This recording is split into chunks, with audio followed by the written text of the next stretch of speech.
So what we're trying to figure out here kasi is, are you really investigating whether may threat kay VP Sara and whether she threatened the individuals mentioned, including the president?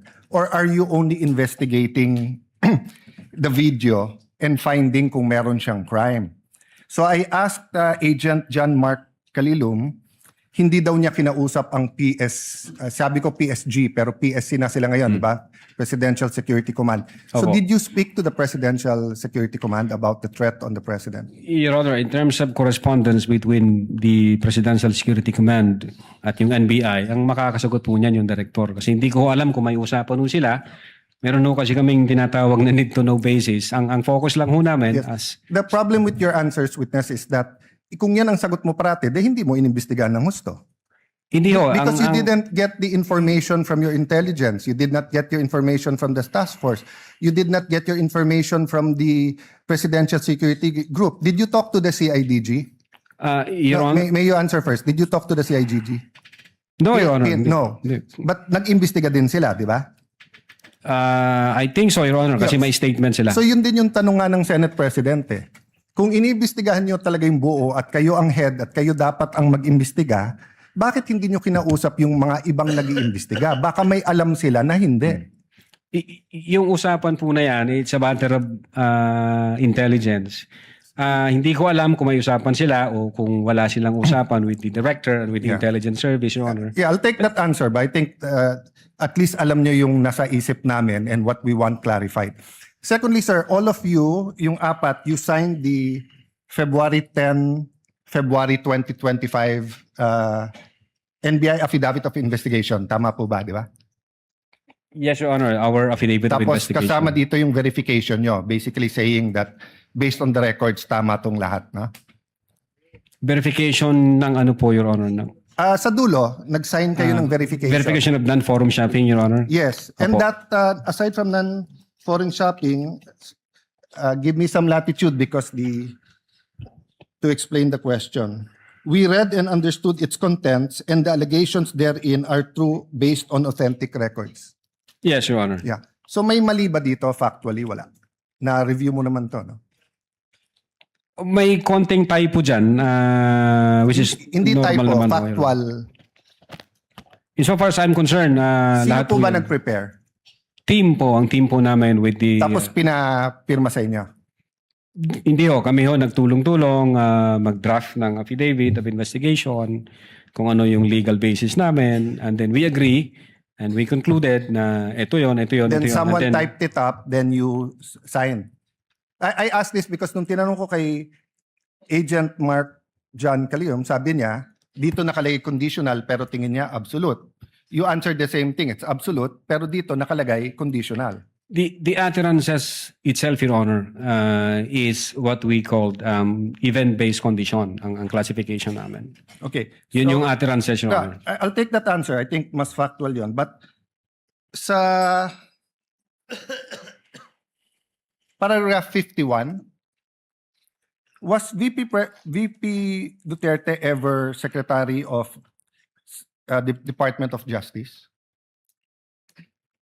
No, Your Honor, Department of Education. Nakalagay dito, to recall, VP Duterte resigned as the Secretary of the Department of Justice, and she herself admitted that her relationship with the President has become toxic and she would imagine her strangling him and cutting off her head. That's typo, Your Honor. That's not a typo. A typo means yung department naging depart.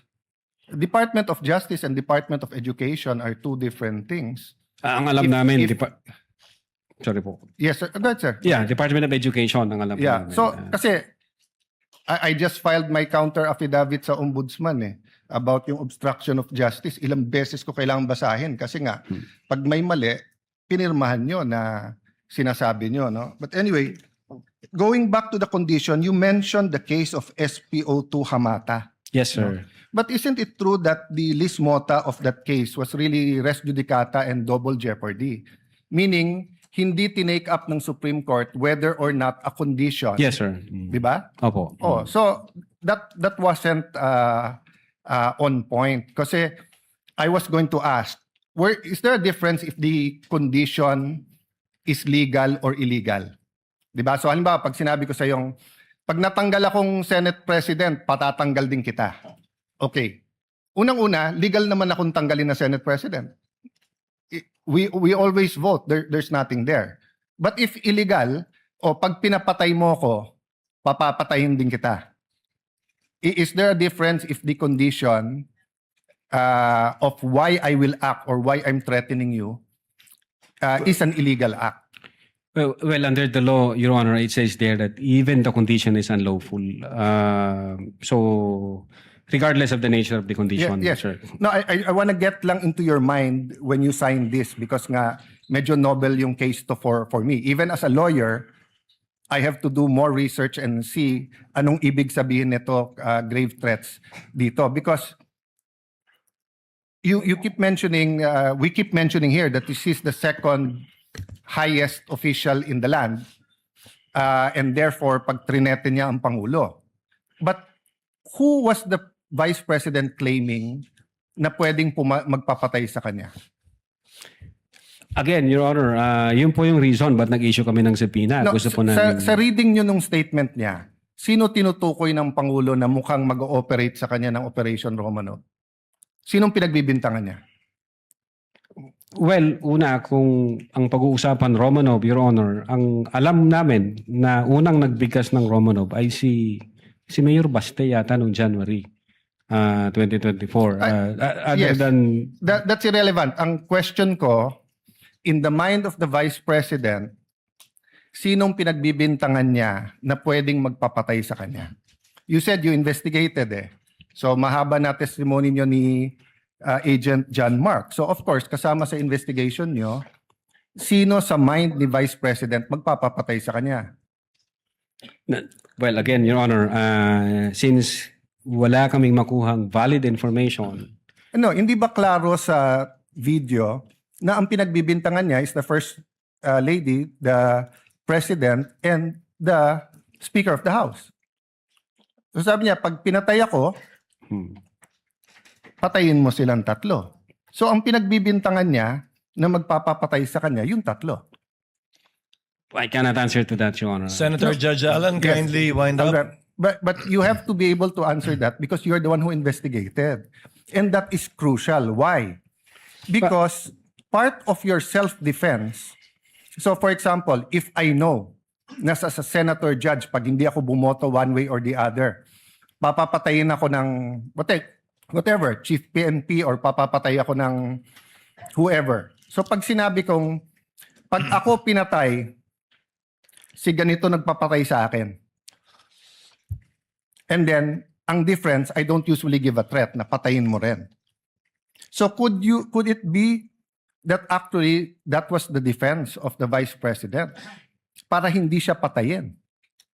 I don't know the state of the mind of the Vice President. But you've testified all throughout this afternoon that you went into her state of mind. Based on the series of events, Your Honor. Yes, and based on her statement. And her statement and the series of events is nag-away sila ng administrasyon. And the series of events is that sinasabi niya, pag ako'y pinatay, eto tatlo ang papatayin nyo. Okay, last question. Kay Attorney Lopez, tinanong din to ng Senate President ni Senator Tulfo. At